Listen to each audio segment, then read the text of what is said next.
Chair Rivera, you are live. Thank you, sir. Appreciate it. Let's call the Public Works and Utilities Committee for April 10th, 2023 to order. We have a roll call, please, Ms. Diaz. Councilor Amanda Chavez. Here. Councilor Lee Garcia.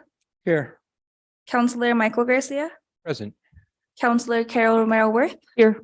And Chairman Rivera. Here. We have a quorum. Thank you. Approval of the agenda. Any changes from staff? No changes, Mr. Chair. Anything? Oh, sorry. Excuse me. I'm sorry. There is a change, Mr. Chair.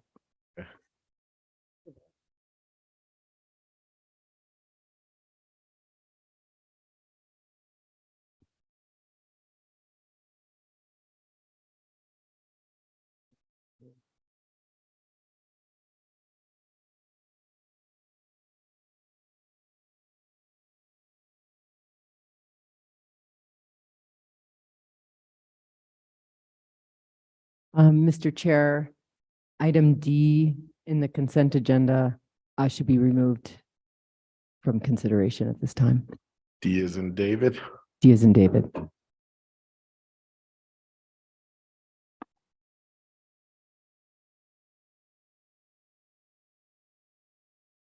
Is it to just completely removed or to a different time next meeting or not sure?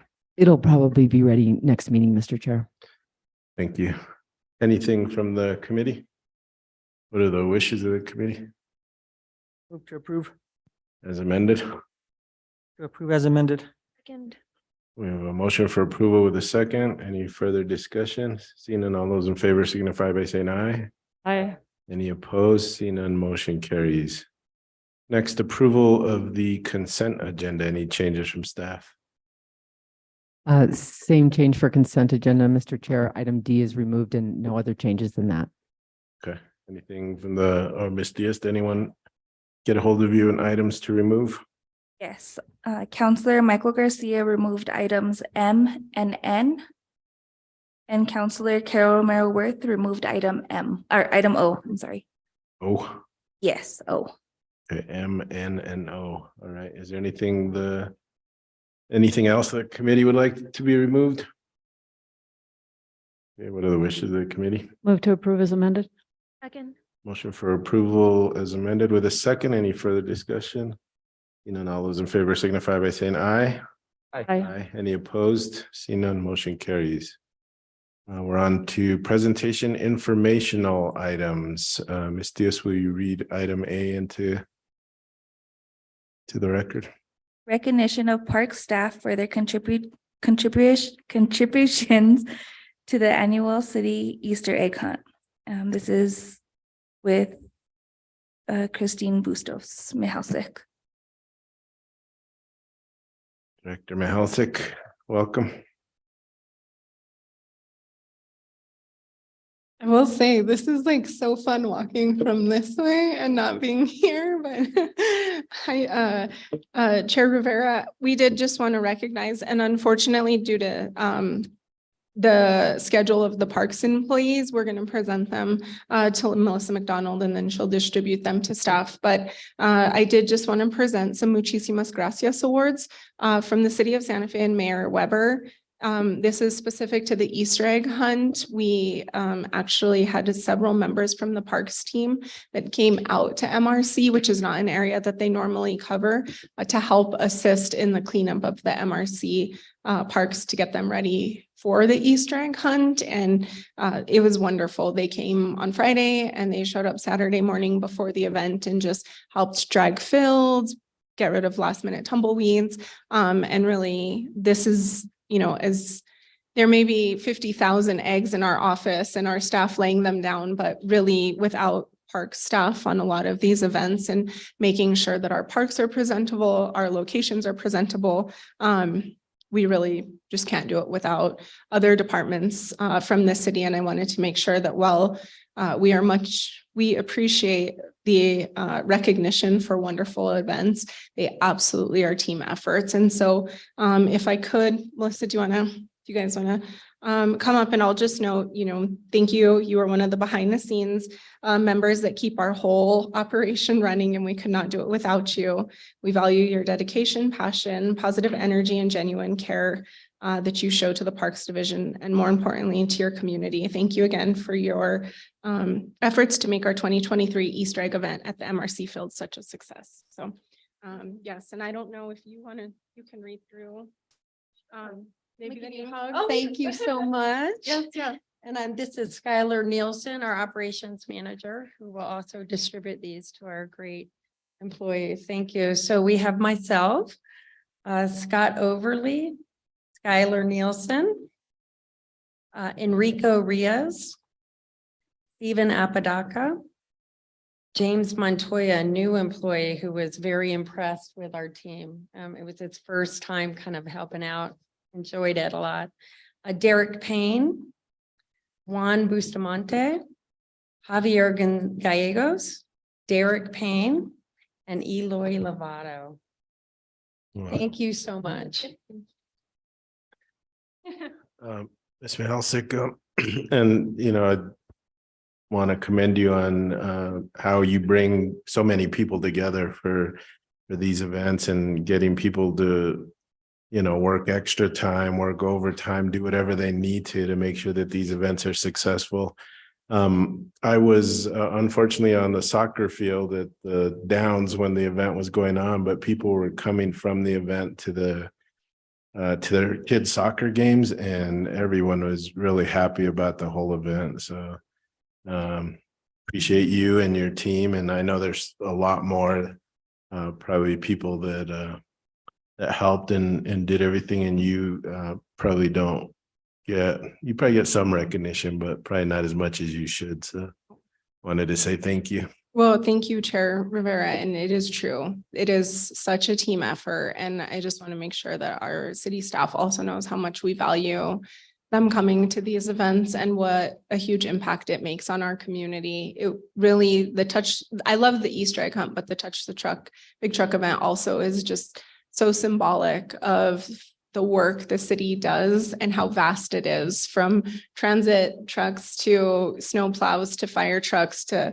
police cars, and again, everyone kind of coming together with efforts for the community. And the library is there. There's so many departments that have helped make this event more than just an Easter egg hunt, but a true community gathering. So we do appreciate it. And as I mentioned, our parks guys really just came in, and I kind of told Melissa they were like knights in shining armor. Their trucks roll in, they have their trailers, they hop down, and they are just at it. And it was really neat, dragging fields, and just the pride they took in their work was something that we absolutely wanted to make sure we recognized for them.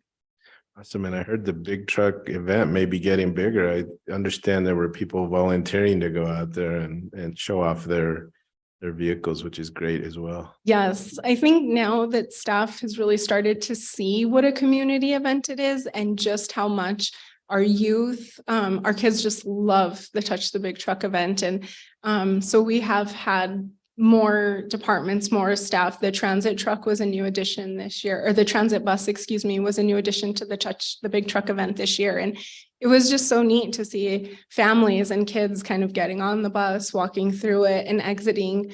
You see them driving all the time, but a lot of people mentioned that they'd never stepped foot on a bus. And so those are opportunities that I think are just really instrumental in building our community. And yes, I'm getting more people saying, next year, make sure we're on the invite list. So yes. Anybody else want to? Councilor Lee Garcia? Thank you, Chair. Kudos to Christine, you, your team, and all parks, everybody who was involved. I got there a little early, and I too thought it was at Regal Park. I don't know what I was thinking in my head. I'm like going to Regal Park. I said, oh, it's at MRC. And so here I turn around and coming in, and it was a little cool. Little chilly in the morning, and got down. The guys had all their stuff lined up, and it was a nice event. And we were worried. It was like nobody's gonna come, and all of a sudden they just started filing in. one by one, and man, they were all excited. And so it was a great event. I enjoyed being there and helping to give out eggs at the end when people showed up late. She thought of that also. Kids aren't gonna get here in time. So she had a big bag of Easter eggs, and we were just giving them away at the end. And so kudos. One thing I did want to mention is that as busy as you were, here comes Christine running down the middle of the walkway, and she says, I had to stop at Target and find something for one of my kids. And I'm like, you did all that doing this event and running around. So good job. Kudos. Thank you. Yes, he couldn't find his bucket. Yeah. Councilwoman Amanda Chavez. Thank you, Chair. I think what makes the events good is that we have individuals like Ms. Mahalsik and Director McDonald and all her team that are invested in our community. And so it's not about just getting a job done, but it's about seeing their community members really enjoy and make memories. I missed it. I had a sick kiddo, so I was home with her, but we were at a park today and they were both complaining about the fact that we missed it. And they're like, will they have another one? I'm like, well, next year. They're very upset that they have to wait a whole year. I was like, remember you were sick. We had plans to go. We couldn't go. So thank you for making those opportunities for our kids to have those memories and to look forward to holidays even more, just because they're surrounded by community members that care about them and care about the joy that they take in engaging with their city and all those that take care of them in it. So thank you so much. Councilor Michael Garcia. Thank you, Mr. Chair. I'll just echo the praises to you, the team, and whomever was dressed as the Easter Bunny and Sparky. They're awesome. The kids were loving them. I think they were probably felt like what it feels like when a paparazzi gets swarmed. I mean, the kids were even my little guy, he saw the Easter Bunny and he beelined it to him. And whomever put on those costumes, please pass along the thanks to them as well. And just a fantastic event. I think every year you're kind of setting the bar higher. I don't know what you're going to do next year. Touch the helicopter, who knows? But congratulations. Many thanks to everybody involved. Thank you, Councilor Garcia. I appreciate that. Councilwoman Romero Worth. Thank you, Mr. Chair. Congratulations both to you, Ms. Mahalsik, and to you, Ms. McDonald, and your teams. Another successful event, and I know how much work these are to put on. And I just, as you've heard how important they are, you know how important they are. And I just think this recognition of your work and the work that goes into these events is so important. And just thank you, thank you, thank you. Thank you, Chair and Councilor Marworth. And I do just want to know, if I may, Chair, two things. One is I will know that Melissa, Skylar, and Scott were there with us on Saturday morning, raking, doing tumbleweeds, working with their team. And it was, I think just a testament to the team and wanting to make sure that Melissa was on site, saw what our team was working on and in that overall team effort. But I also will say, Councilor Garcia, I have some ideas for next year. But thinking back, I think many of you know I was born and raised here, and I remember the Easter egg hunts that the city has put on since I was a little girl, and it started at La Regueta Park, and there were some at Franklin Miles, Regal, and it's neat that we're at MRC. We had tried that location a few years ago, pre-COVID, and I think it works really well for the operation, but it is fun to kind of continue traditions that I remember when I was little, and I think that's what makes Santa Fe such a unique community, is that we did grow up doing these things, and it's fun to take our children to these same events. So Yeah, thank you. yes, thank you too. Thank you, Councilor, Chair. Thanks. All right, let's move on to item B, Ms. Diaz. 2023 Water Emergency Management Plan Recommendation by Jesse Roach. Director Roach, welcome. Thank you, Chair. So in your packet, there should be a memo, and I think it should come up on the screen, at least it did on the test. Now, of course, it's not. There it is. So I'm just going to go ahead and read through the summary and then skip down to a piece further in the memo and then stand for questions. So City Ordinance 25-5.7 requires that the Director of City of Santa Fe Water provide to the city manager by April 15th of each year an assessment of operational water system supply compared to demand. This comparison is used to determine an appropriate water management plan for the year, and specifically if any water emergency implementation stages should be declared. So this memo quantifies the conditions in our system based on first, the existing administrative procedures adopted in 2006. Secondly, these procedures with some staff updates. And thirdly, an alternative approach called the Water Resources Indicator, which is being piloted for consideration when that ordinance is updated. So the table below summarizes the operational demand and supply as quantified both by the administrative procedures in place and associated staff estimates. And I would say that this year they're very similar. The one to call out that the difference is the demand. The staff estimate is lower, of course, than the administrative procedures. But I think the important piece here is that according to all of these methods, we conclude that this year a water emergency is not necessary. And probably everyone's aware that that we got great snowpack and we're filling our reservoirs. And so we're in good shape this year. I do want to show a graph of the Water Resources Indicator, which is on the last page of this memo, and give a quick update or overview of how this tool works. It essentially is a combination of surface water conditions in our system that gets about a 30% weight and is shown in the dotted blue line in the background on this chart. And goes from sort of on the range of 2 up to the range of between 6 and 8 as a result of the Buckman direct diversion coming online in 2011. Then there's 40%, which is given to groundwater conditions and actually sort of the history of how much groundwater we've pumped out of our aquifers. And that in that sort of sub indicator, which gets, as I said, a 40% weight, is the dashed red line in the background. And that you see is at a 0 all the way until 2012, essentially as a result of us overusing those resources from the 90s into the 2000s.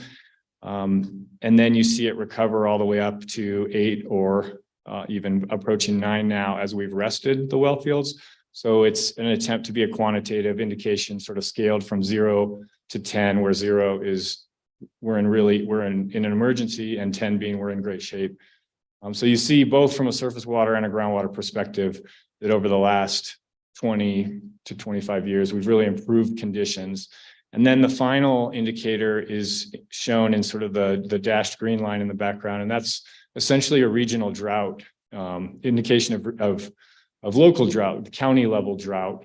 And that one gets 30%. And the idea there is that when people realize that we're in a dry place, regardless of how we're doing with our surface water or our groundwater resources, people are open to and willing and often interested in trying to conserve water. So putting those three things together, you get the dark line, which also trends from low on the, at 0 almost in 2002, which was for those of us who are around a water crisis. And then trending up as these other indicators, especially the surface water and groundwater indicators, rose. And now we've been hovering for the past, close to 10 years in the 6 to 8 range. Now, what do these numbers mean? For the purposes of today's discussion, it would suggest that we're not in a water emergency. But what we're doing now is led by our water conservation group and Christine Chavez. We are cooperating with the county and their sort of similar water policy WPAC, Water Policy Advisory Committee, and reaching out to public to essentially try to decide what are the drought responses that would be associated with each of these levels.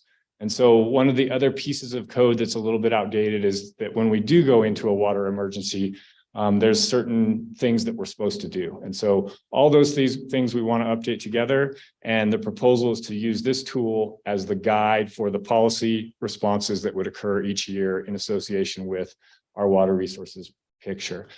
So with that, I would stand for questions. Thank you, Director Roach. Any questions? Councilwoman Romero Ware? Thank you, Mr. Chair. I just want to thank you for the presentation. It's great to see this water resources indicator now at work. I think you've been before this committee to talk about the concept of it. And so I think this is the first year that you're actually employing it, so to speak, and referencing it in this memo. Chair Rivera, Councilor Romero Worth, I believe we referenced it last year as well, but that certainly was the first time. And so it's very new and it's still in a pilot phase, but. Great. Well, I just think this is a tremendous tool. I know you created it. It's science-based. I think it's going to be a great indicator for us, and I'm really looking forward to the Water Policy Advisory Board and the Water Conservation Committee's work in terms of figuring out, at different levels, what we are going to ask of the community, I think. And this is timely work, and we definitely need to see it get done so that when we find ourselves in a water emergency, we know what kinds of things are needed to be done and what we expect of folks. And I think, as you pointed out, the community also asks us, what should we be doing? And we want to be able to have thoughtful responses to that. So again, very, very psyched to see this new tool in play, and thank you for the work. Appreciate it. Thank you, Mr. Chair. Councilor Lee Garcia. Thank you, Chair. Thank you for the presentation, Mr. Roach. How do you identify or qualify the wetness level or the levels of our wells and the quality of their water? Obviously, we're looking at that constantly, but where they may seem to have dipped farther down in previous years, and we've let those kind of come back. How do we measure that in a sense? I mean, to keep an eye on where that is. I've heard you talk many times about it being our bank, our checking account, or our savings account. And so obviously we don't want to dip into that unless we really have to, but how do we measure that? So Chair Rivera and Councilor Garcia, thank you for that question. Specifically, and I have sort of equated it to a savings account before, but a savings account that we don't know a ton about. And really what we do is we look at the water levels in those wells. And if they're falling, we know we're using more than is naturally being replenished to the aquifer. And if they're rising, we know that the opposite is true.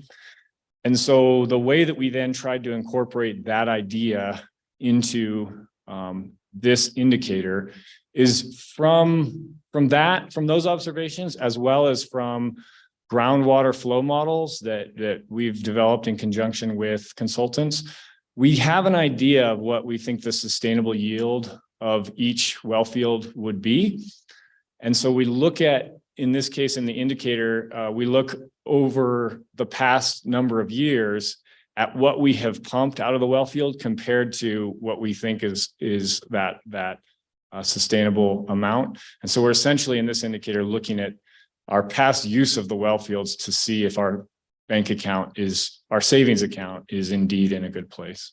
Whereas the surface water piece is what's in the reservoirs and treatable by our treatment plants this year. So it's very much a present day look at our checking account, whereas we're estimating the health of our savings account by looking into the past years of pumping. Does that answer your question? Yeah, and I guess it's just interesting to kind of listen and to hear about the well fields, because obviously when you draw from them and they deplete, how quickly are they regenerating? And I think that is something that I am interested in as well as many of the public when we talk about water.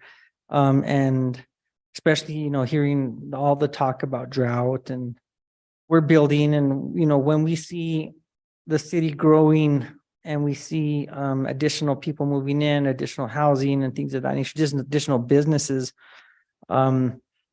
obviously there's a bigger draw on our water system, and I know there's multiple sources that we're pulling from, but how quickly do these wells regenerate to be able, again, we don't want to just pull it out of the savings account, like you said, and then not regenerate, quickly. And are we seeing in different areas of our well systems that it's different, and are they regenerating at a good level like they should be? That's a great follow-up question. And it gives me an opportunity to also plug that 2 weeks from Wednesday, we will give an update, a water update to the whole governing body.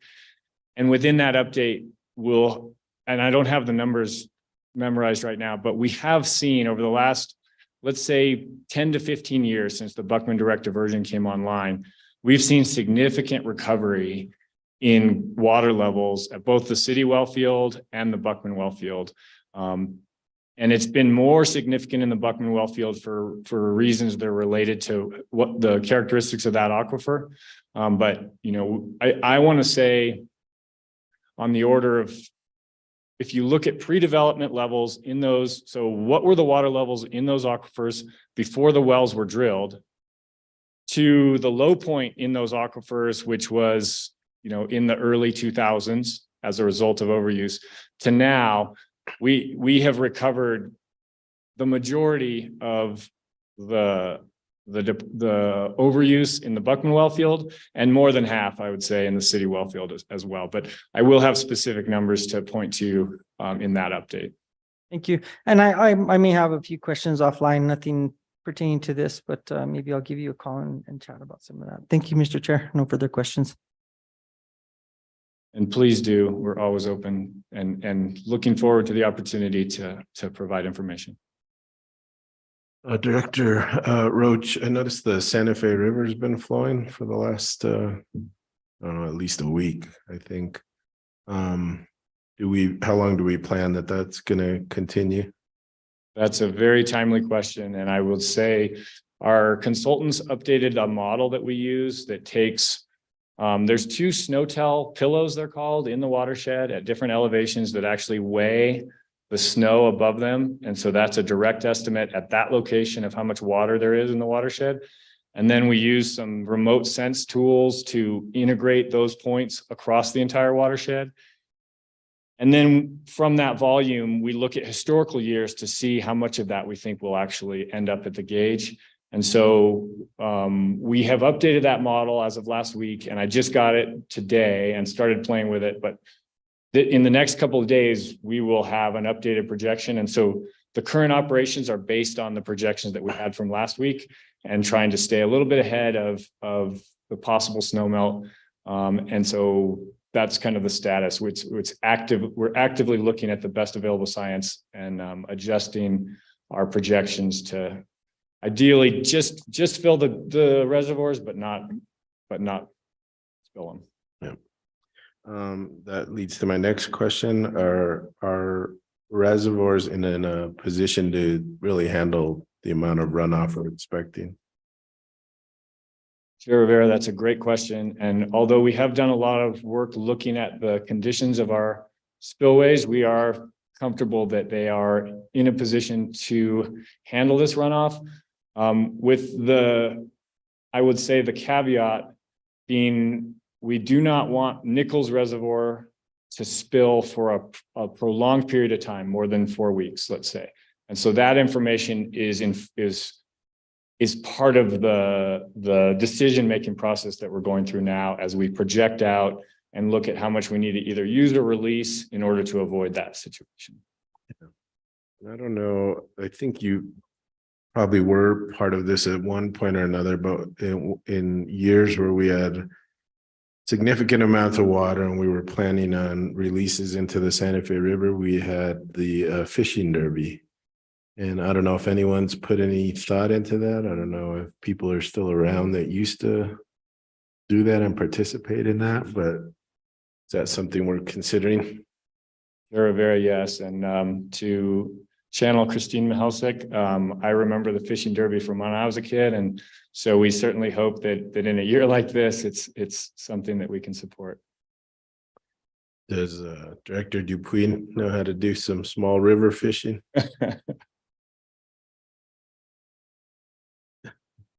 Maybe, yeah.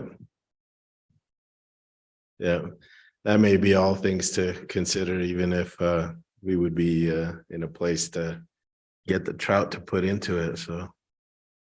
Yeah, but just wanted to put that in your ear in case you hadn't thought about it, but looks like you're way ahead of me, so.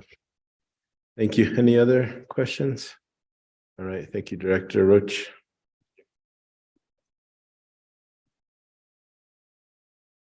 All right, I believe that takes us on then to our consent agenda, and the first item pulled was item M. Ms. Diaz, will you read that into the record, please?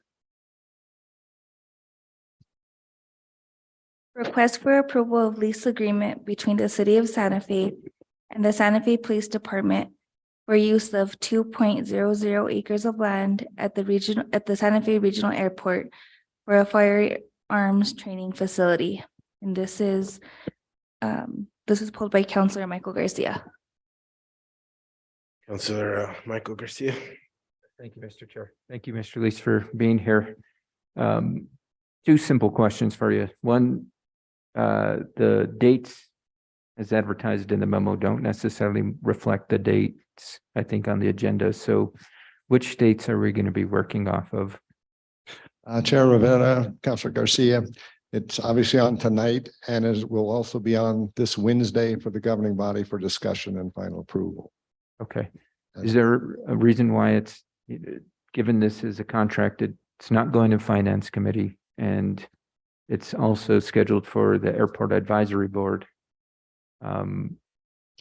Any reason or justification why we're bypassing those two important committees? Chair Rivera, Councilor Garcia, yes. The dates on the memo are clearly an error on my part. So let me back up and explain how I got there. The FAA letter the city received, it's been about 6 months now.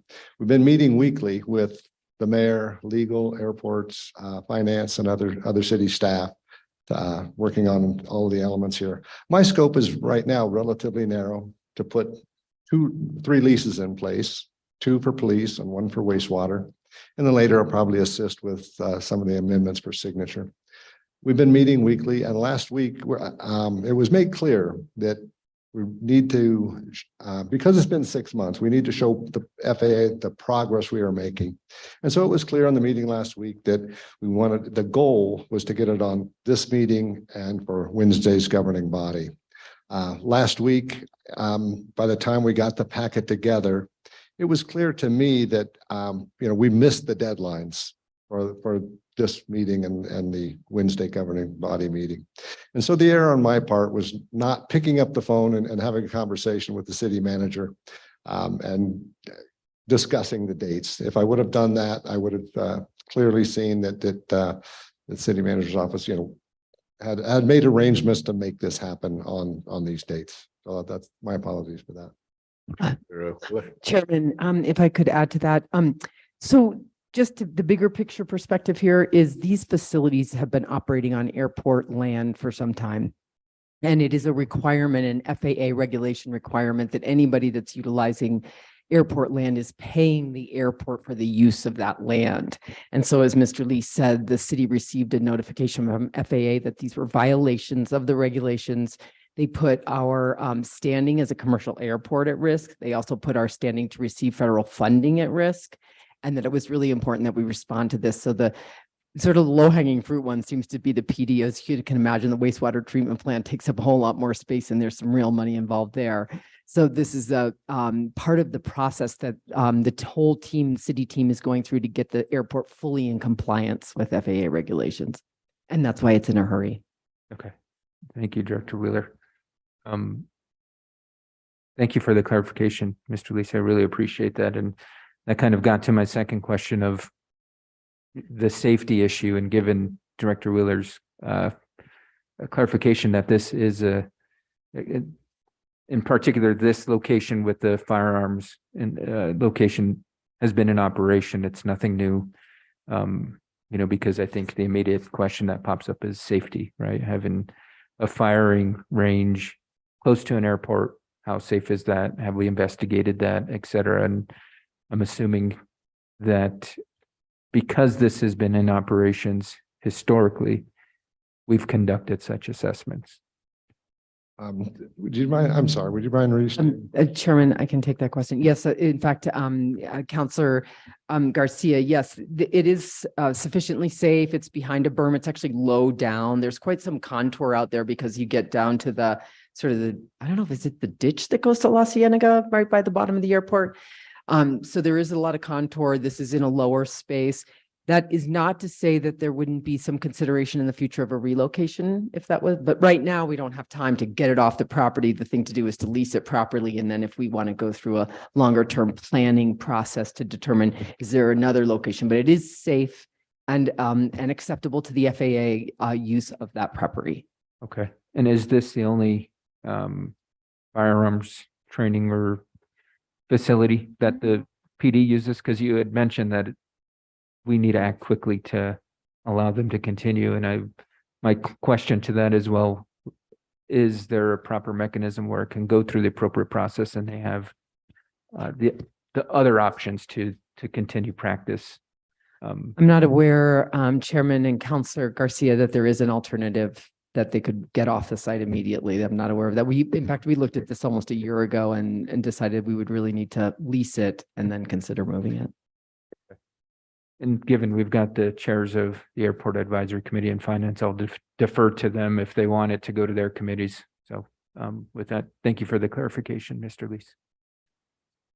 If I may, Councilor Romero, working with the airport and being the chair of the Airport Advisory Board, the FAA doesn't really care too much about our process. The lease hasn't been paid for a while, so they want it to come into compliance ASAP. So that's why this is moving forward in a quick way. And so it really didn't have the time to go through finance and all the other committees that it may have if we weren't in a time crunch.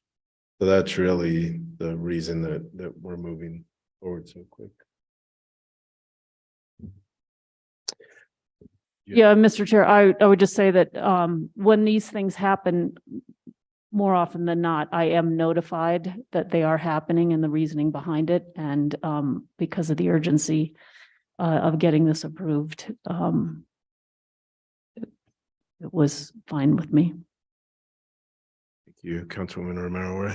Any other questions? What are the wishes of the committee? Move to approve. Second. Motion for approval in a second. Any further discussion? Seeing none, all those in favor signify by saying aye. Aye. Aye. Any opposed? Seeing none, motion carries. We're on to item N. Ms. Diaz. Request for approval of lease agreement between the City of Santa Fe and the Santa Fe Police Department for use of 1.47 acres of land at the Santa Fe Regional Airport to be used as a police impound lot. And this was also pulled by Councilor Michael Garcia. Move to approve. My questions were asked in the previous Second. item. Motion for approval in a second. Any further discussion? All those in favor signify by saying aye. Aye. Any opposed? Seeing none, motion carries. We're on to item O. Ms. Diaz. Consideration of resolution 2023. A resolution prohibiting the use of fee in the lieu of option described in the Santa Fe Homes program on the Midtown site. And this is pulled by Councilor Romero Worth.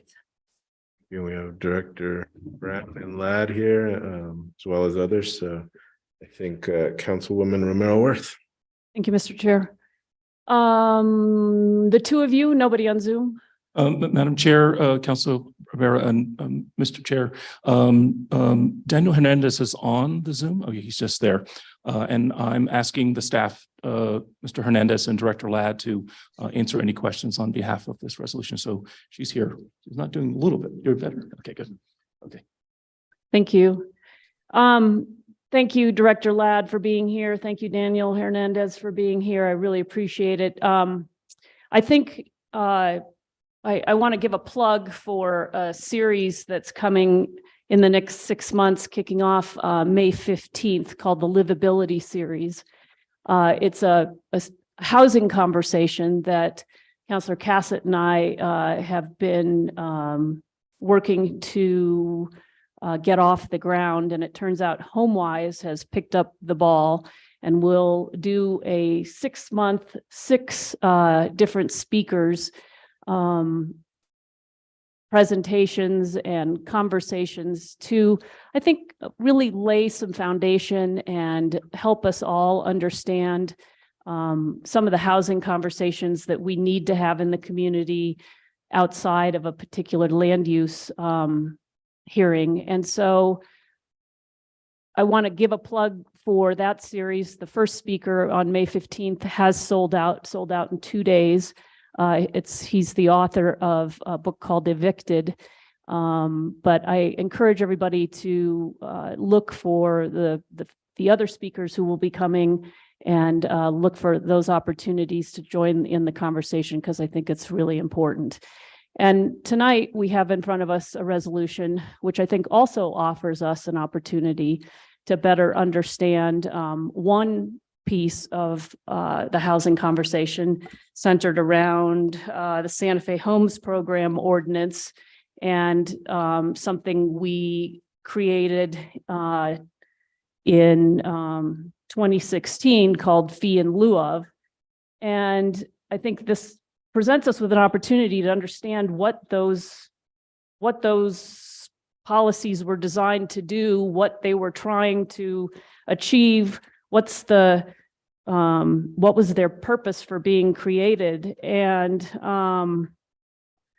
so I wanted to start with and why they're important, and then, overlaying that onto the Midtown development and how they aid in the things that we want to achieve at Midtown, because I think sometimes we hear these things bantered about and we don't necessarily understand the big 10,000-foot look at what's going on and how they help and why they're there, and how not having them might be detrimental to our goals. So I again, thank you, Alexandra Ladd, for being here.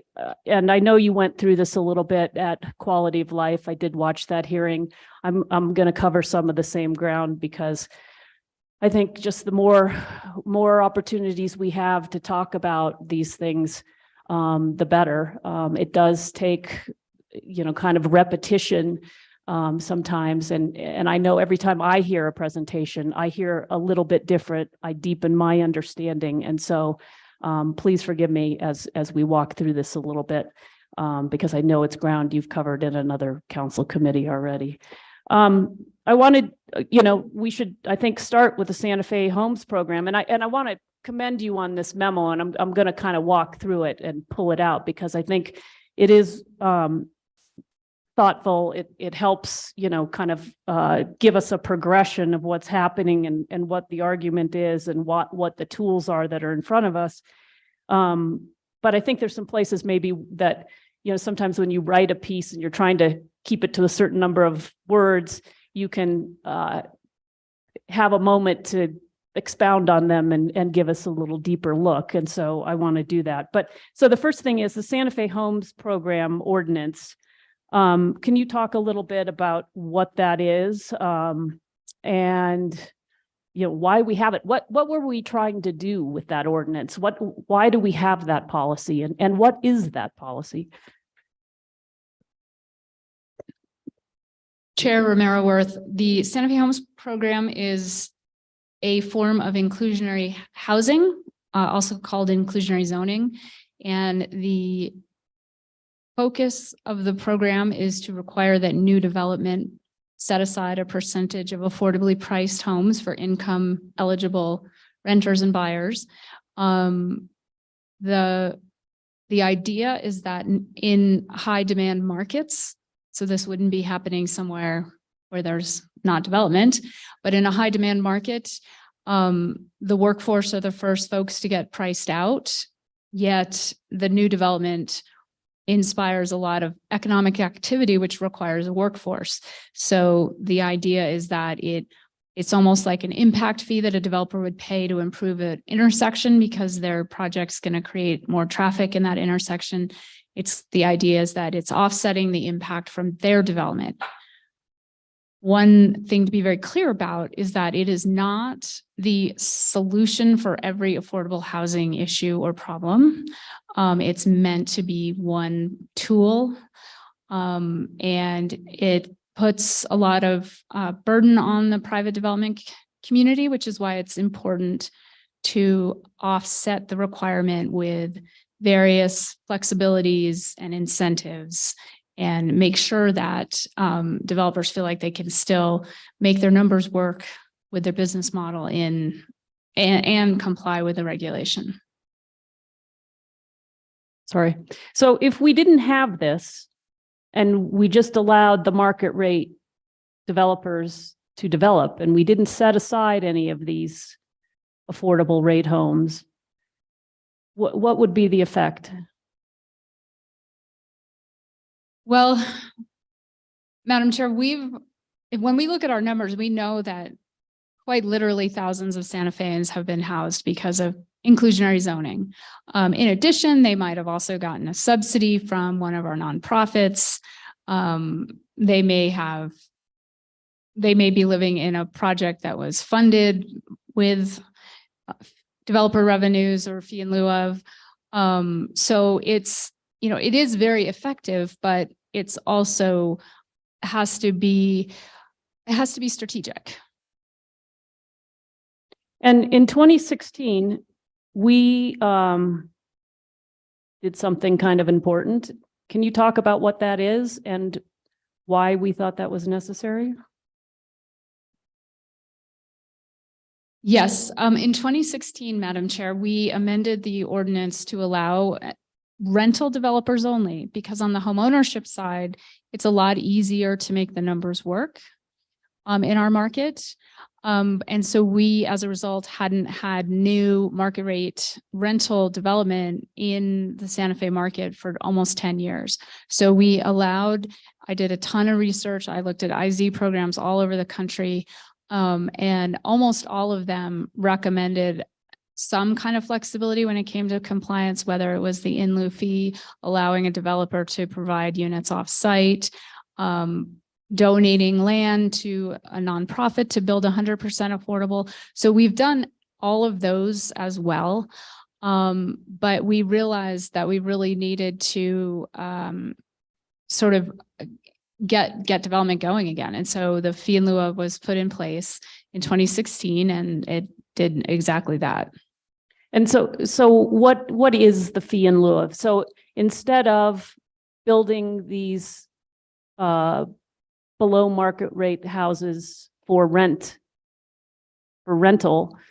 or to rent, we allow a developer to pay a fee rather than build those. Is that correct? Maybe I should, rather than me trying to choppily define this, maybe we should just leave it to you, the expert. Madam Chair, it's actually not about building the units. Okay. It's about setting aside the units with rent restrictions. Okay. And what's hard about doing that is that it's a loss to that developer every single month. Right. So when you sell a price restricted home, that loss happens once. There are incentives to offset the loss. You can write it off as a developer. You get tax credits for it. So it's a lot easier because you can basically plan for it. But if you are owning and operating a rental project and there are rent restrictions, that means every single month you're not making your margins. And the bigger issue is that your lender is saying, because you're getting your funding to build the units based on being able to show your lender that they're going to make enough money that he can or she can get paid back. So if you're saying, please give me a bunch of money to build this millions of dollar worth project, and oh, some of my units not only won't make that margin that you like to see because you want to get paid back, they're going to cost me money to operate. And so that's what I was hearing from developers, regional developers, local developers, was that we can't get, it's not even about the not wanting to participate in the program. It's about, we can't get funding to even start the projects. And that goes to their ability to finance the project, correct? Madam Chair, that's correct. So their bank is looking at their monthly revenues and saying, well, those rent restrictions mean that you're going to lose money on those units, which means you're not going to make the margin that I want to see to be assured that you're going to be able to pay your debt service. So in 2016, we passed a law, I guess, that said that they could pay a fee in lieu of. Where does that money go?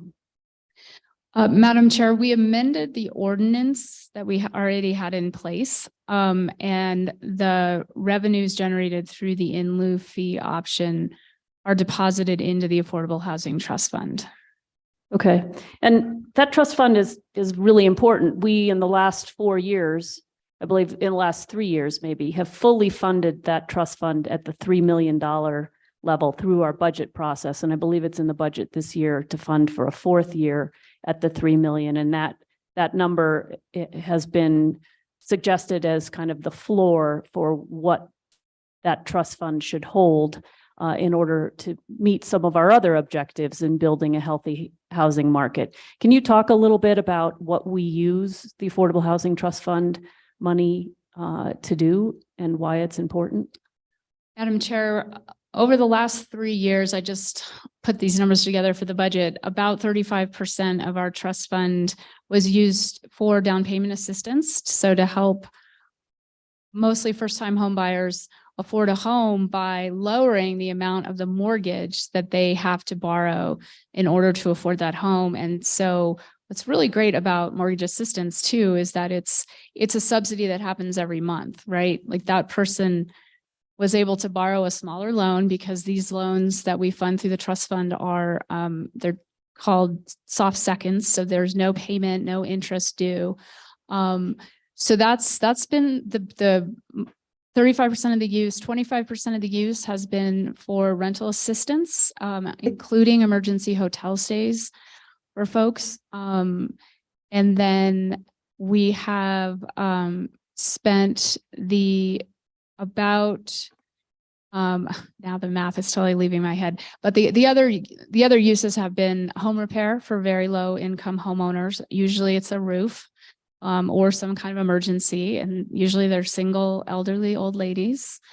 We've replaced so many of their roofs and their heat, and some folks are homeowners are living in some pretty difficult situations. We've done a lot of facility repairs. So I think we've replaced probably every roof of every homeless shelter in town. And then what is the fifth category? Oh, I'm sorry. That's okay. I'm a little under the weather today. Yeah, I'm sorry to put you through this. I'll try to be as brief as possible. And that money's matched, right? So it's not just the money that the developer puts in. That money gets, I don't know, what word would you use? Leveraged, matched, I don't know, increased? Madam Chair, that's exactly right. We have a leverage match requirement. So for every $1 of trust funds, the user of that fund, so it's usually the nonprofit provider, has to provide at least $3 from another source. In reality, that ratio is generally quite a bit higher. Oh, new rental construction is the other use of the trust funds to help subsidize the costs of tax credit properties. So for the down payment assistance, for instance, every $1 of housing trust fund leverages about $14 from other resources, from private resources. For new construction, it's about 10 to 1. So for every $1 of affordable housing trust fund, there's $10 coming from another private source. So it is that it really truly is where the big impact is. Okay, great. And I think I have been saying for a long time that Midtown presents our best opportunity to really make a dent in our affordable housing needs. And I think we have agreed as a governing body, as a city government, with that idea by requiring that the 30% floor on the amount of affordable housing we want to see at Midtown. And I think all of the counselors have spoken about the importance of affordable housing. I think the staff has been very dedicated to that. It's a priority, and we've outlined it as a priority both in the master plan and the community development plan, correct? Madam Chair, that's correct. The community development plan, which was approved by the governing body, is very specific on that 30% affordability being a floor, so a minimum, and how that can break out between subsidized properties and properties created through the inclusionary zoning program.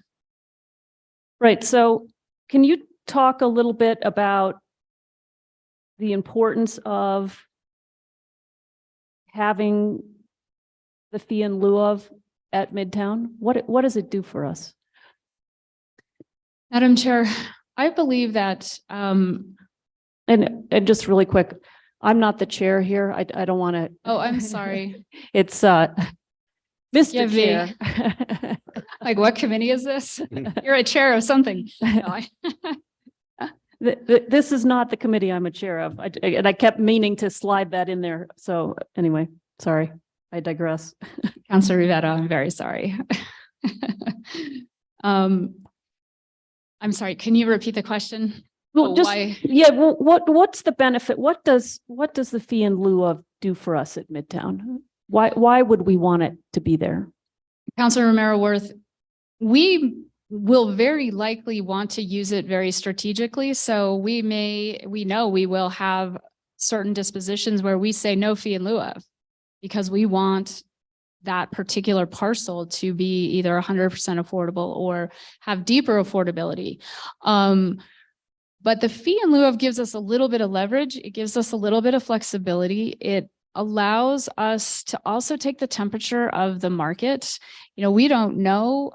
Maybe our doors will be getting knocked down by developers who want to develop there, in which case that's great. And maybe we won't allow a fee in lieu of, but we just don't know how the development community is going to respond yet. So it's, I think that's part of like the intent behind this resolution. I think everybody agrees with, but it just may be premature to outright take the fee in lieu of off the table, because how it would work as a tool is that because we're the city and because community benefit is a return on investment for us, unlike a private landowner, if we have that fee in lieu of, so if we have a developer who is not going to be able to do set aside units because they don't know how to do income qualifications, it's not part of their business plan, they don't want to do that, they don't know how to do that, but they're going to build a really great project.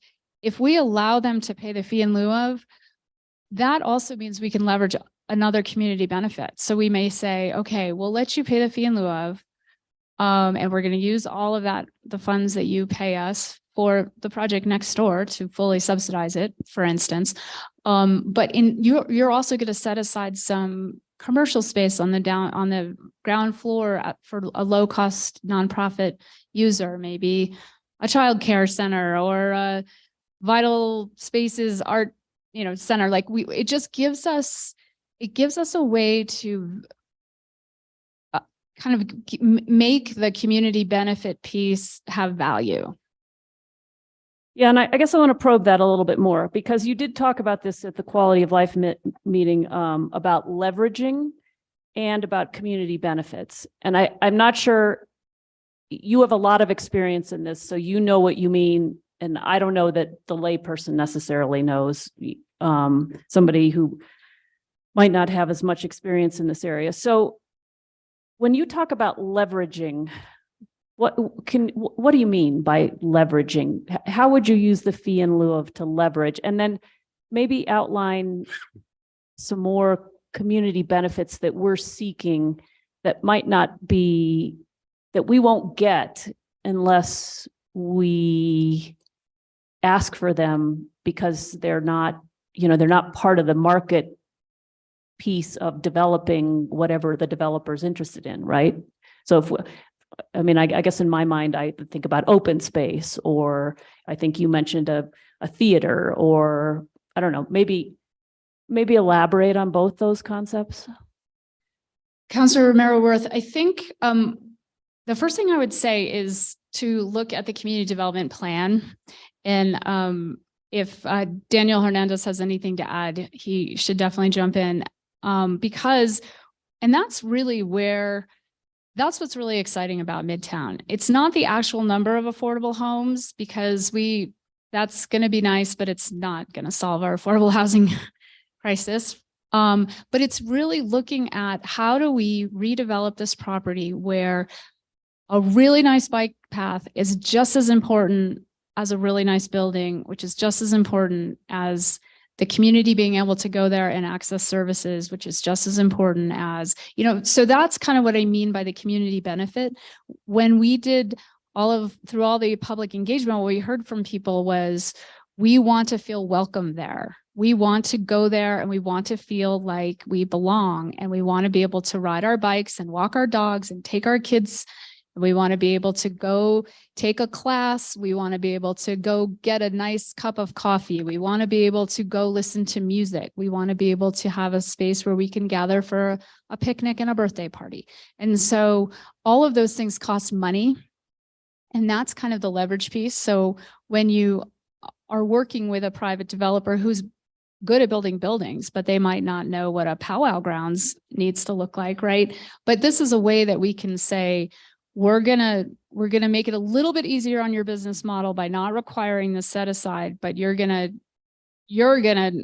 expand your business model in this other way to include this shared amenity or low cost space.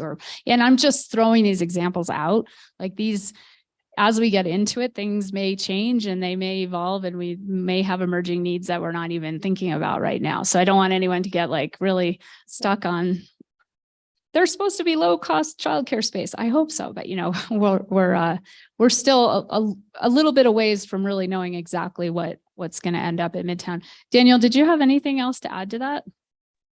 No, Alexander, that was a great summary of what leveraging means in terms of Midtown. Thank you for doing that.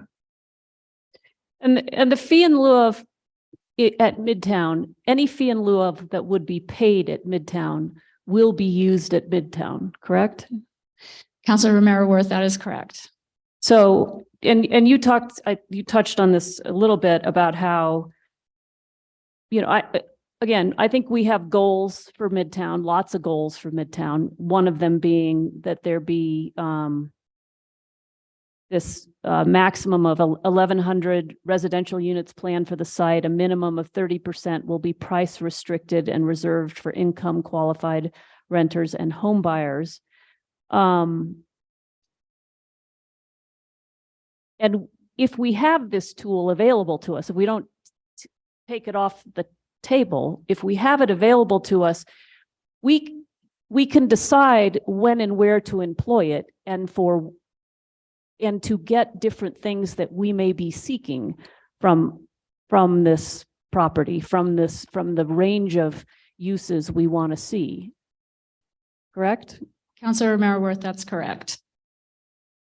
And I think you've also mentioned kind of the uncertainty. This is a project that will, much like the rail yard, which took something like 20 years. I remember when that started. And we're just starting to see that finally built out. We're gonna, things are not gonna happen overnight at Midtown. We don't know a lot about the market conditions we're gonna face. We don't know a lot about what kinds of needs we're gonna have or what kinds of tools we're gonna need to employ.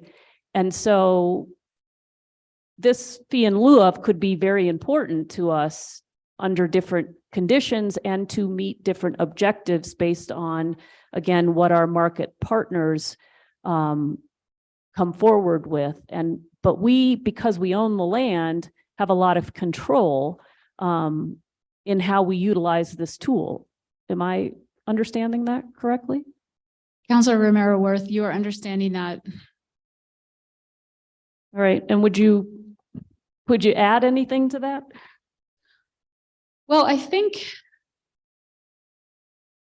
and we haven't even gotten to the point at which we've parcelized the property yet. So that's really going to be where we can be strategic about which parcels where we could even either deepen affordability or create, the parcel that is along, and I'm making this up, but for instance, we know stormwater is a big issue at that site. And if we were to be able to use the fee in lieu of to require a developer to create a really innovative stormwater retention, rain garden, that kind of thing that they may not normally, that's not required under code, but that's kind of where the fee in lieu would come in to sort of go from making it great, like just from fine enough to knocking it out of the park and really trying to achieve those goals that we've laid out in the community development plan. Yeah, and I guess so in your memo, you talk a lot about, or you talk some in a paragraph about the importance of our partnership with the development community and our ability to do, maybe touch on that.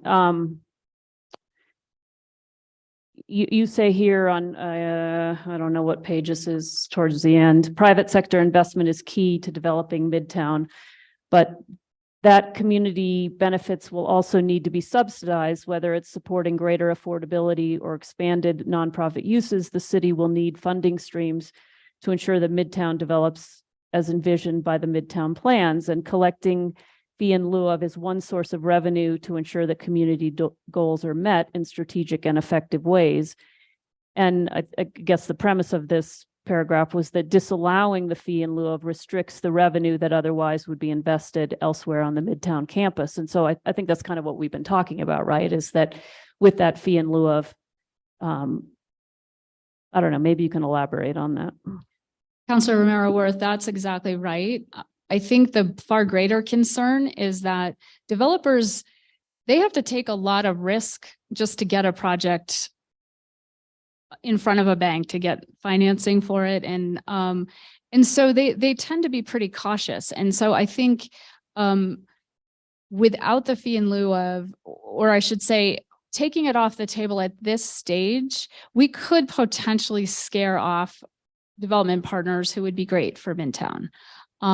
So it's just, and again, we may decide like, wow, everybody wants to build here. They can make this work. Let's make sure everyone's doing the set aside units. We may get to that point. I hope we do. I've been around enough developers and I know, they're constantly looking at, oh my gosh, the cost of concrete just went up by 25% in the last month, or all of that kind of stuff. So it's not, I think it's just, we don't want to send the message to them that, yeah, come develop at Midtown and we're going to be really inflexible and we're going to hammer you with requirements. We kind of want to put it out there that we have really high standards for what you're going to build here. And we want to work with you to get it done. Yeah. And that might be a good place to just wrap up without belaboring this too much, because again, I think we are wanting to be their partner, and we will need to be able to work with them because we need them to bring a lot of things to the table. And we don't want to limit the tools that we have, particularly at this early stage. But to your point, there may be times when the fee in lieu of will not be appropriate, and then we won't allow it. It doesn't mean because we have a fee in lieu of option doesn't mean that it always has to be employed. Am I correct in understanding that? Counselor Romero Worth, that is correct. Okay. All right. Thank you. I really appreciate your walking through this with me, and thank you, Mr. Chair. When you're ready for a motion, certainly happy to try one. Councilwoman Chavez. Thank you, Chair Rivera. Director Ladd, thank you for being here, and I'm sorry you're not feeling well. And I'm sorry that I'm probably going to stress you out with my very naive questions, but I appreciate your patience. So I dived into the world of inclusionary housing regulation when I saw this, because this was exciting when I first saw the resolution. But then I dived in and I went down a path that made me very confused, but also brought some concerns that I wanted to bring to you because I imagine that you'd be able to explain them to me a little bit better. When I dived into this, I saw that other municipalities that struggled with affordable housing and jumped quickly into either raising their fee in lieu fees or eliminating it, over time had to reverse those decisions because they actually saw a decrease in affordable housing opportunities. Some of the things that were clear to me and I understood was, one was they eliminated their funds to meet the diverse housing needs that are often in communities. It's not just about new developments offering units at an affordable rate, but we have a bunch of background in just keeping people housed where those contributions are very beneficial. But then there was a lot of conversation about loss in developers. And so those two things being big reasons why, I was reading about one community that had to reverse that decision in like 6 months because the numbers were so drastic, like they could see it coming. So I wanted to see if you could just, add to kind of what I was reading about and also shocked by, because that was very confusing to me. When I first read the resolution, I was like, oh, this is going to increase affordable housing. And then I did the research and I was like, wait a minute, there's a lot more to this than what we realized. So if you could just elaborate on, my very, non-formal research, that would be awesome. Counselor Chavez, no, I really appreciate you bringing that up because this resolution feels like the right thing to do, but it's such a complex dynamic, and land development in general is always very complicated. And so I think that's why my whole memo is trying to talk about why in lieu fees can be a strategic tool for us to get what we want, which is the maximum amount of affordability and all of these other community benefits.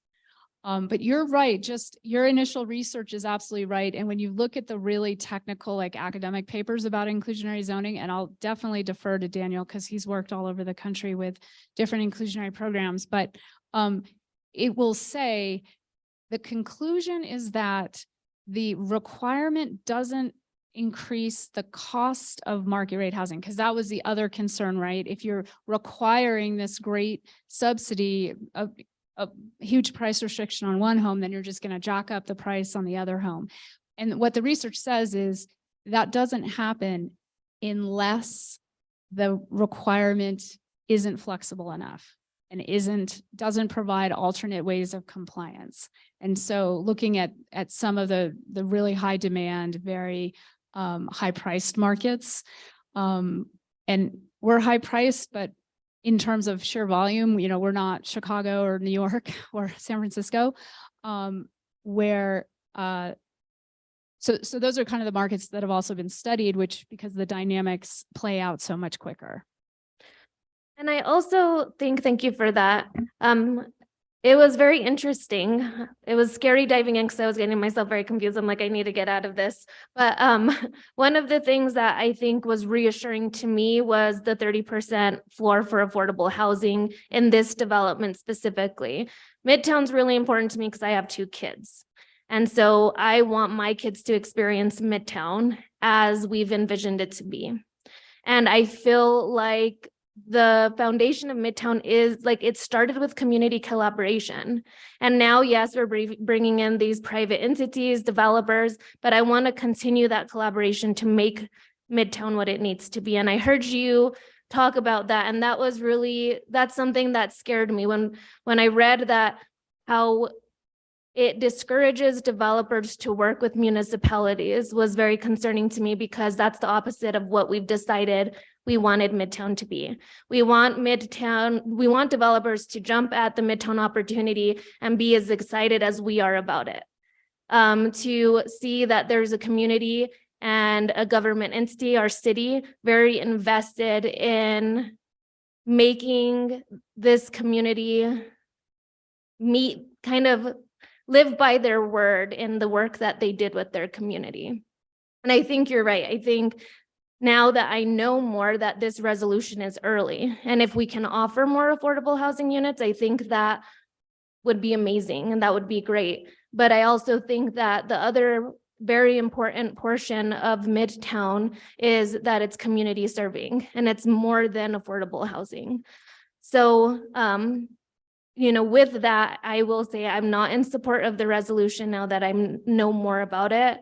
And I also think that the team that's been involved in this work, you all did a great job in emphasizing the importance of affordability, but also being realistic in the business of development. And I trust your knowledge in that. So that's all I had to say. Thank you. And thank you for everything you do. Thank you, Counselor Chavez. Counselor Lee Garcia. Thank you, Mr. Chair. I asked the majority of the questions that I had at the last committee meeting, but I appreciate you being here, and I know it's hard to be feeling under the weather and at these, and I appreciate the questions by Counselor Romero Worth and the dialogue, because obviously every time we are able to get more information, it says, oh, okay. And I appreciate that. Whether it sways support or not support for one way or the other, I'm not sure right now, but when I look at what's going on here with the Midtown campus, and I can see where having the options can possibly benefit, but I think it's just a small part. And so when we're talking about fee in lieu of, and I think I asked this question at last committee meeting, is that it basically only pertains to rental housing, right? Correct? And so rental housing and usually comes in the form of apartments. I know there are other forms of rental housing, and somebody may buy a plot and have 15 houses, or is there a threshold when somebody may do like a townhouse community of some sort, and it's all going to be rental housing? Is there a threshold in units when the fee in lieu of kicks in for rental housing? Counselor Garcia, it's 11 or more. Okay, so like somebody could come in and say, I'm interested in this certain plot of land. I'm gonna do 20 townhouses. And so in this case, they would have to either pay the fee in lieu of, if it's available, or provide the 15%. What is the percentage? Counselor Garcia, it would be a 15% requirement for rental housing, but we don't think the economics are going to support a low density rental project. We think that they're going to be more of a multi-story building. Right.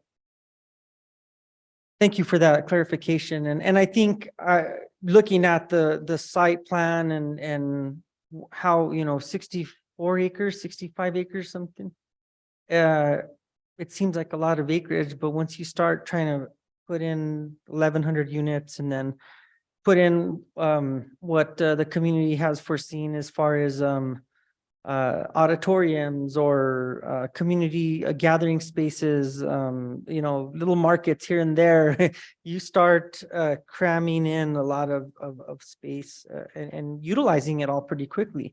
not to mention trying to salvage or save some of the historical buildings and things of that nature. And so I guess where I'm headed towards is that I feel that in this case, and especially specifically because it's in the it is our property. It is something that we do want to develop, and we you know, the quickest way we can get there, the more beneficial to the community and to the city and its budget restraints.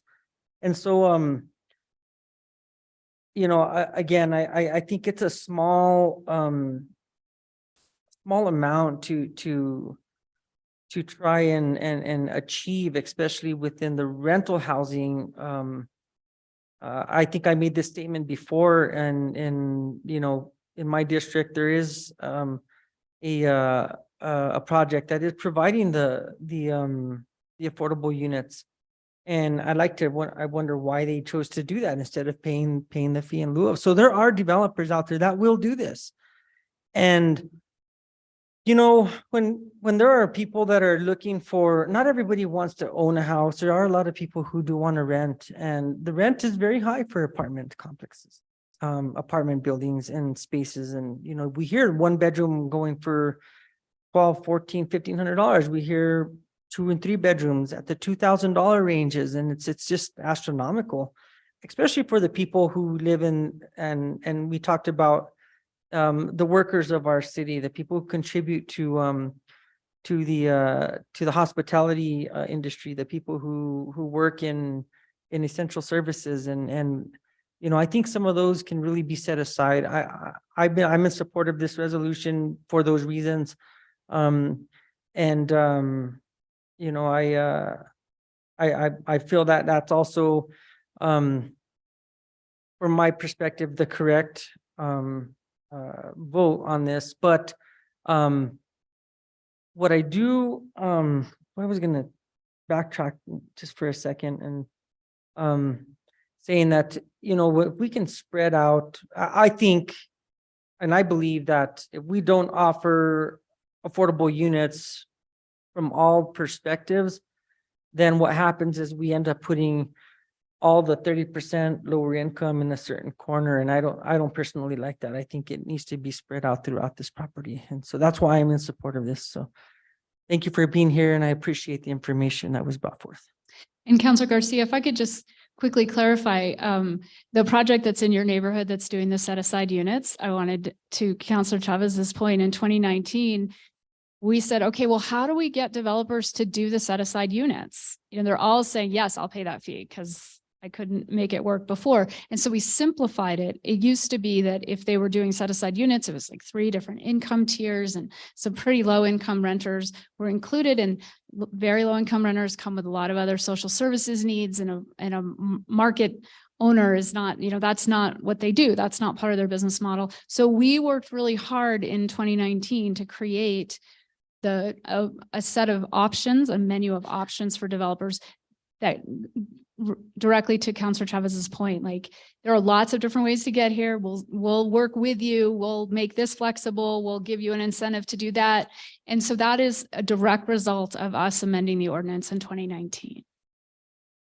Thank you for that information. And again, I think it's I believe that we're, you know, when fee in lieu of first came out, and I you know, I had a stint on the planning commission, and I was able to kind of see a lot of these projects coming in. I started in 2018, and man, they were just flying through the docket, and it was like, why are they coming in?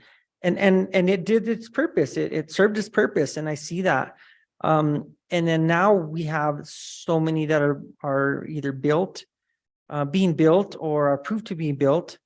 And you know, how does that contribute to, I know it contributes to units in our community, which we're overall trying to achieve. You know, and so my perspective on the fee in lieu of has been, it's served a good purpose. I don't know where it's gonna go in the future and how long it serves. Obviously a great tool to have. But in this market, especially in Santa Fe, it seems like people are wanting to build here and they're going to. And I think that helps me kind of support this, because even at Midtown, the old College of Santa Fe, they're gonna build there, and I think they will. And so those are just, again, I appreciate the final comments there, but that's all I have. Appreciate it. Thank you, Councilor Michael Garcia. Thank you, Mr. Chair. Just a couple comments based off of some of the conversation we had earlier, or was going on. I definitely don't want the public to have the misperception that by eliminating the fee in lieu of, we're going to scare away developers, because there's nothing that in the evidence that shows that to be true. We could, as Councilor Garcia said, encourage a lot of developers to come and have a different problem on our hand. We've got so many proposals that we don't know which proposal to move forward with. So I don't want the public walking away with that mentality that the elimination of fee in lieu of is going to scare away developers.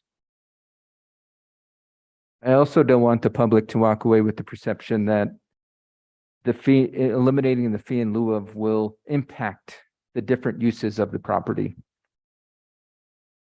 The way we are developing this property is through an RFP process, where we are going to put out to the community our wants and needs, and we're going to get proposals back to us. Eliminating the fee in lieu of is not going to change our wants and needs. It's been established through the community development plan. That is our path. That's how we're going to move forward. And eliminating the fee in lieu of is only going to ensure that we hit this 30% threshold that we've aimed towards. It was referenced earlier in regards to leveraging resources. And I'm glad that came up, because there are so many resources out there for us to leverage with this campus. There's resources that can come from the state, and we're already seeing that come. There's already conversation around additional resources coming due to the needs for affordable housing. There's MFA funds that folks are wanting to bring to the table. And then there's several different pots of federal resources that we can apply for. And by eliminating the fee in lieu of, it shows that the city actually has more skin in the game, that we're actually willing to leverage our own resources to bring in more resources. And I think that is ultimately what we hope to achieve with this project, is to accomplish the foresight we've set through the community development plan, and understand that this is a community effort. It's a statewide effort, and it's also a national effort. So I don't want the public to walk away with the perception that if we eliminate this, it is going to scare away developers. It is going to change the needs of the campus priorities we've set. And they're not, and that ultimately would lead to less resources available for the community. That's not true.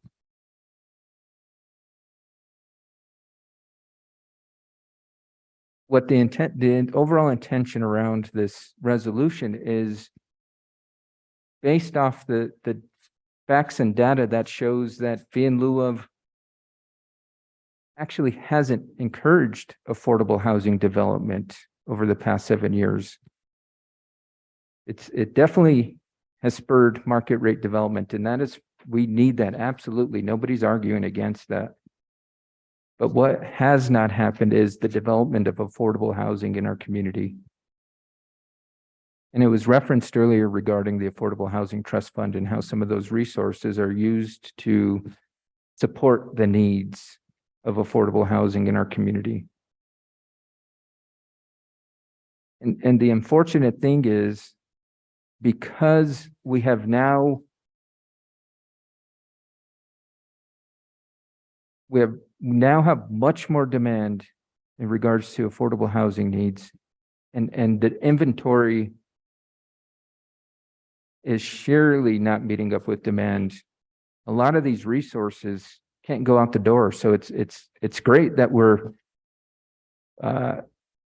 fully funding the Affordable Housing Trust Fund. But when we can't get it out the door to support folks and put them in homes, then that is a different kind of problem. You know, I look at the 300 homes that were not developed due to the fees being paid. Those are 300 homes that could be thriving right now. Whether those are young folks just trying to get their life started, or an elder in our community who is struggling to stay housed. Those are opportunities that are not made available to the public. And we, as a city, have the responsibility to provide these opportunities and ensure not only that these opportunities are available for 1 year, 2 years, 3 years, but as we're hoping and we're planning with this project for decades. And there is one thing we must remember when it comes to this project and this property, is that this is taxpayer property. This is public property. It's not private property.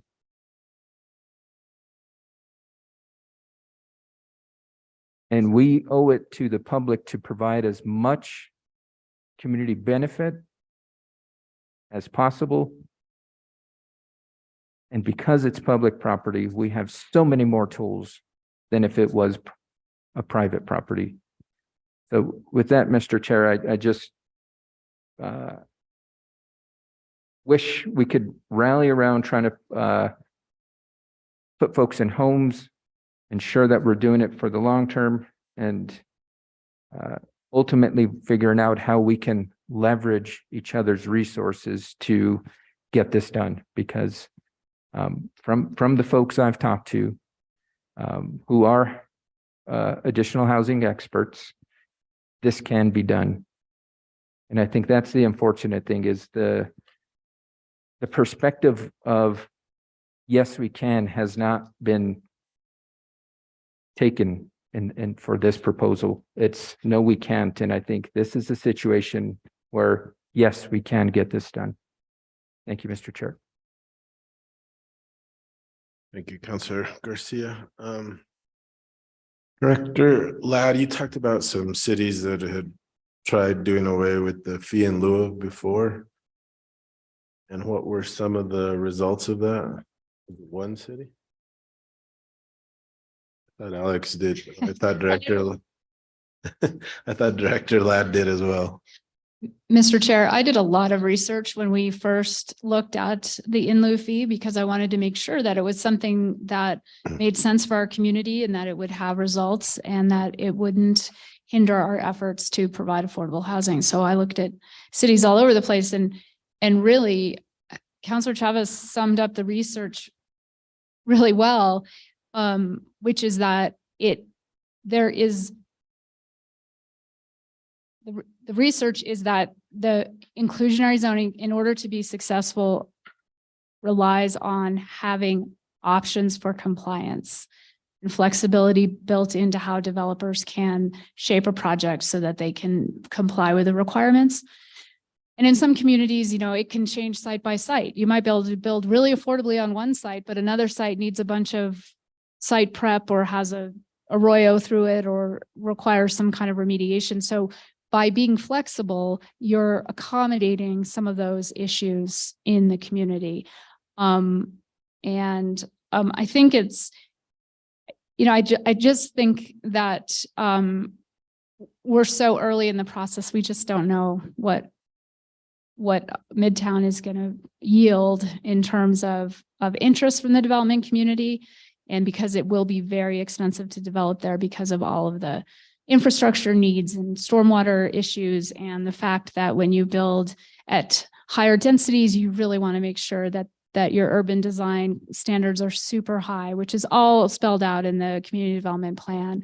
And again, the other big thing is to ensure that people living around Midtown are both able to access the site and enjoy it and feel welcome and get other recreational needs, social needs, educational needs met there.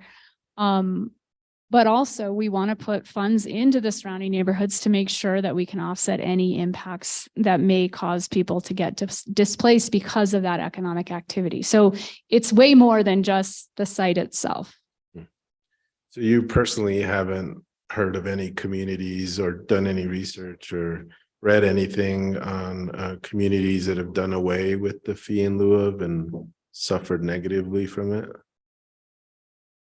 Councilor Rivera, I would have to look through my files to be specific about which communities, but generally the in lieu fee, just like what happened here in Santa Fe, where we didn't have an in lieu fee originally, unless the developer requested an alternate form of compliance that was approved by the governing body. We watch development stop here. And so that's been more typical of the pattern, is that a community, but I'll also defer it to Daniel because he's worked all over the country, but a community will say, oh boy, we're making it too hard to develop here. We're creating some inventory issues. So what are the various ways to make our program more flexible and more accommodating? And I think it's really important that it's not just an in lieu fee, right? It can be, we've had here in Santa Fe, we've had developers donate a portion of, buy another parcel, donate it to a nonprofit for development. We've had developers set aside a portion of their parcel and do their first phase as a tax credit project. We've had, so we have had other ways. I'm always looking for ways to leverage even more affordability out of the situation, and not just it's only going to be an in lieu fee. But I don't know, Daniel, do you have any thoughts on examples? No, usually, I mean, I think that the only thing that most cities do is check in on how the in lieu fee is performing. Cities will evaluate whether developers are finding it too easy to use, and then they'll opt on that. And then they'll tweak it a little bit to make it a little bit difficult, so that you're getting the middle ground of some developers are using, or developments are using it, others are not. And then that means that you're at that right sweet spot. But cities like Santa Fe will continue, I'm sure, to evaluate that sweet spot of how much that in lieu fee is, to be able to maximize its impact on development of affordable housing in Santa Fe as a whole. All right, so this resolution is not, the proposal is not to do away with the fee in lieu of throughout the city. It's just in this certain area which the city happens to own. Have you ever seen those circumstances arise anywhere else that you may have experience with? For all the reasons that Alexandra stated, the city is always looking for every toolbox and using it to their advantage.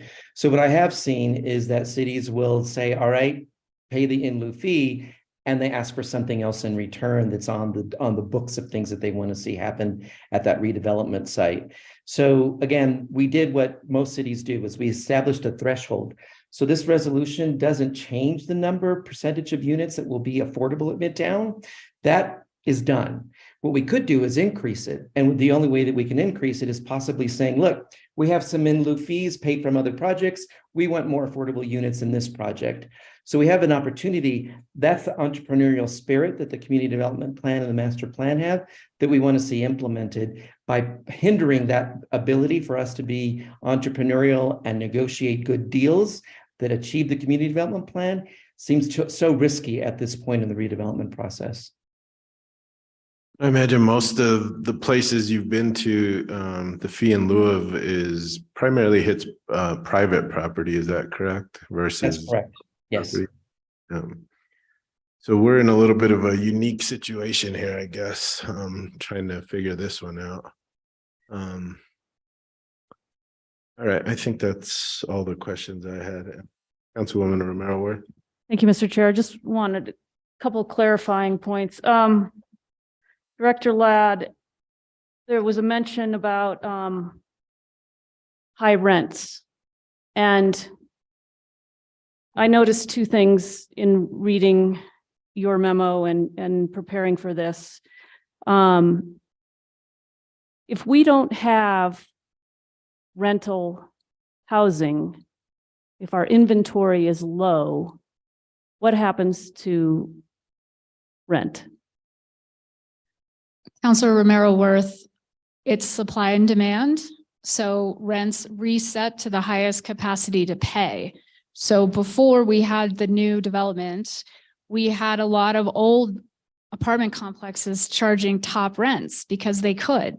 And the people who could pay the top rents were out competing the people who couldn't. So every time the property owner would say, "Ah, I can keep cranking the rents up." And so you can look at the data and you can see that 9%, 12%, 15% every year market rents were going up. So there is in the real estate market or the real estate world, they call it filtering. So as the new units come on, the people who have more capacity to pay will go and live in the nicer new unit because they can afford to, and they want a brand new weight room and all the other amenities that go along with it. And then the owners of the older properties have a choice. They can either bring their old properties up to this new standard and keep the rents high, or they can lower their rents to keep tenants. And so, you know, we're still, even though it seems like there have been so many units built, like we're still kind of in the initial phases of sorting out how much filtering is starting to happen. But we do know just supply and demand, and the people with lower incomes are the people who are out-competed first. And we also know that when a developer has to provide, and I'm going to say this wrong, has to set aside the units at a particular rate in order to make their project pencil out, they're going to have to cover the cost of those set-asides by raising the rent on the other units, correct? I think your memo says that. Councilor Romero Worth, that is correct. And then at some point you get to the place where you can't raise the rents more because the market's not going to bear it. You know, it's all a market still, right? So that's where you would get to the point where somebody would say, well, I can't charge enough for the market rate rents to make it to cover the loss on the restricted ones. And when I was first in 2016 looking at all the different markets that had inclusionary zoning, the ones where it worked on the rental side were San Francisco, New York, Chicago, because these developers were building 600 units. So that's a lot of units to be able to cover losses because you're spreading the loss over so many more units. And also those markets are such high value that the market was there to pay those high rents on the market units. And fee in lieu of helps with that, right? Because the developer can pay a fee in lieu of, which then goes into the Affordable Housing Trust Fund, gets matched, does a whole bunch of other good things, and gets out of that, driving the rent up. Councilor Romero Worth, that's correct. And I think Councilor Garcia talked about the 300 units that weren't built. Yep. But we probably helped 10 times that many people with rental assistance. Yeah, and I was going to talk about that too. Your memo, oh no, it was a different memo. I think it was an email where we've been able to assist low-income renters with rent or arrears or deposits and all important tools for ending housing instability. None of these renters could be assisted without the trust fund, and almost 200 affordable homes permitted in this timeframe most certainly wouldn't have been constructed without being partially financed by the trust fund. So while those 300 homes weren't there the money help do other things that we need. And maybe maybe can you just touch on the importance of having a healthy housing market and I think you and I've talked about this before, and I've quoted you on this, is that this whole spectrum of housing is really important, not just one type or one varietal. And I don't know, maybe I just give you the opening for that. Councilor Romero Worth, thanks. I'm glad you brought that up because it is really important. And I think in a political setting, we tend to focus on certain aspects of how to help people with affordable housing. So a lot of times it's, oh, we want to help the teacher and the firefighter buy a home, and that's super important. But that's just one need in this whole spectrum of housing needs. And so if you don't have affordable rental options for renters, then they go into debt, they wreck their credit, they can't save for a down payment. They're never going to be in that pipeline to become a homeowner.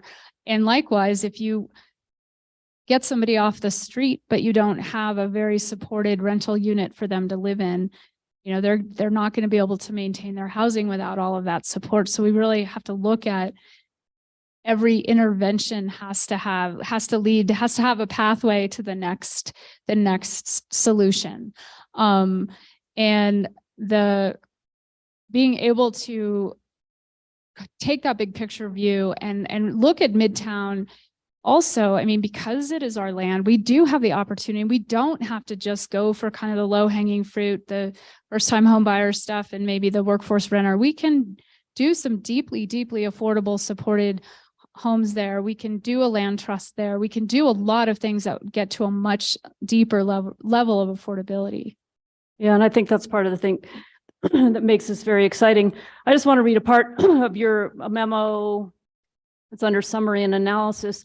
If approved, this resolution will not result in increased number of affordable homes at Midtown for the simple reason that inclusionary zoning requirements are only productive when market rate development occurs. If market rate rental developers decline to develop in Midtown because of the city's inclusionary zoning requirements, if they're not flexible enough, there will not be affordable homes produced either. Additionally, the redevelopment of Midtown relies on private development capital to pay for the public improvements. That's really important, I think, and other community benefits. Without that investment, the burden of these costs will fall on the public sector. That's us. And affordable housing developers, which is our nonprofit partners, right?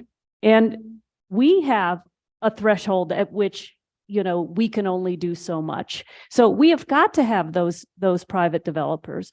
This has the likely outcome of stalling or greatly delaying the redevelopment of Midtown and undermining the affordability goals and community benefits called for in the Midtown plans as detailed in the points below.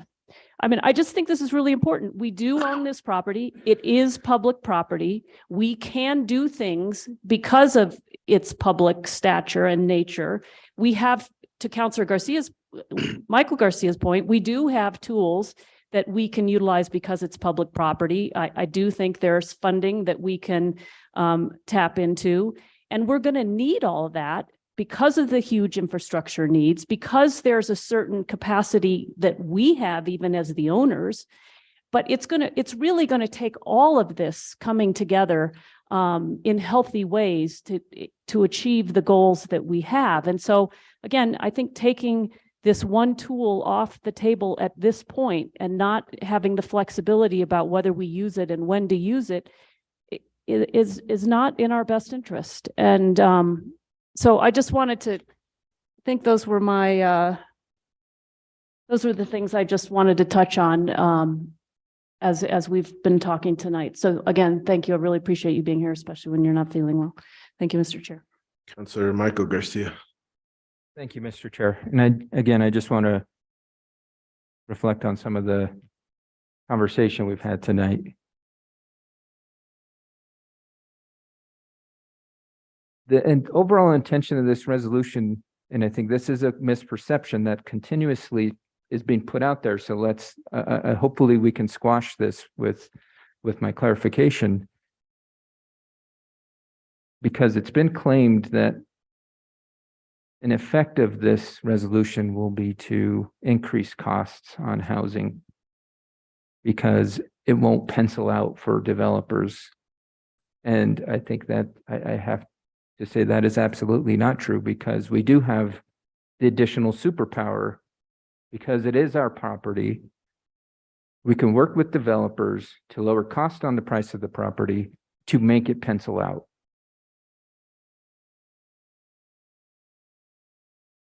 As stated from the beginning of the introduction of this resolution, we absolutely are in partnership with private developers.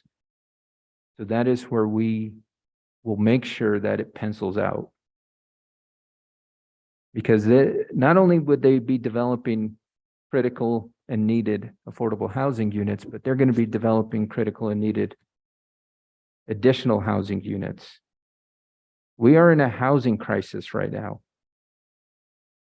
So again, I want to hopefully eliminate that myth that this is going to raise housing costs. It's not. It's also, we keep going back to the Affordable Housing Trust Fund and how much that investment means to our community. And this resolution is being pitted up against the funds in the trust fund. My question is, why does it have to be an either or? Why can't it be both? We just got out of I don't even know where we're at with fiscal year 23, but with fiscal year 22's GRT's funds, we had $37 million in unexpected funds. We had a deep conversation about this, that those funds were then going to go to help supplement needs in our communities that had been offset and put off for a while. I would think that this qualifies of providing, continuing to fill that gap should we eliminate the fee in lieu of. We've fully funded the trust fund with city funds with $9 million. $9 million over the last 3 years. Fee in lieu of has not even brought a quarter of that. Fee in lieu of has brought $1.6 million to the table over 7 years. So I don't want the public to think that if we were to not get the fees from the proposal in the community development plan, that it's going to somehow put us in a major deficit. Because the way the math shakes out, if we were to eliminate the fee in lieu of going off of historical numbers, the city might not receive $945,000 because we don't have the fees, but what the community would have is the 135 units that would be developed. And so I circle back to, it shouldn't be an either or. It should be, how can we make both work? Because at the end of the day, we are trying to confront the challenge that we have been dealing with. I mean, as long as I've moved back to Santa Fe, we've been in a severe housing shortage, and that's been over 10 years. And I think now is the time for the city to act as a leader and show to the residents that we are going to make some bold moves. And the flexibility is there in regards to, if these bold moves for some reason and they don't achieve the outcome that we anticipate, these decisions are not set in concrete. We can revert back to charging a fee in lieu of. But I think now is the time to act bold. Now is the time to show the community, we hear you. We want to do everything we can to put affordable units in the marketplace. Now is the time to put people in homes that deeply need it. So I'll make a motion to approve this resolution, Mr. Chair. We have a motion for approval. Do we have a second? Second. Motion for approval with a second. Any further discussion? We have a roll call vote, please, Ms. Diaz. Counselor Chavez, No. Counselor Lee Garcia, Yes. Counselor Michael Garcia, Yes. Counselor Romero Worth, No. and Chairman Rivera. Yes. Motion passes. Thank you.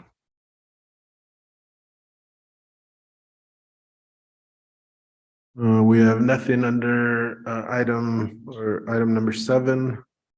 Action items for discussion, nothing under executive session. Matters from staff, Director Wheeler.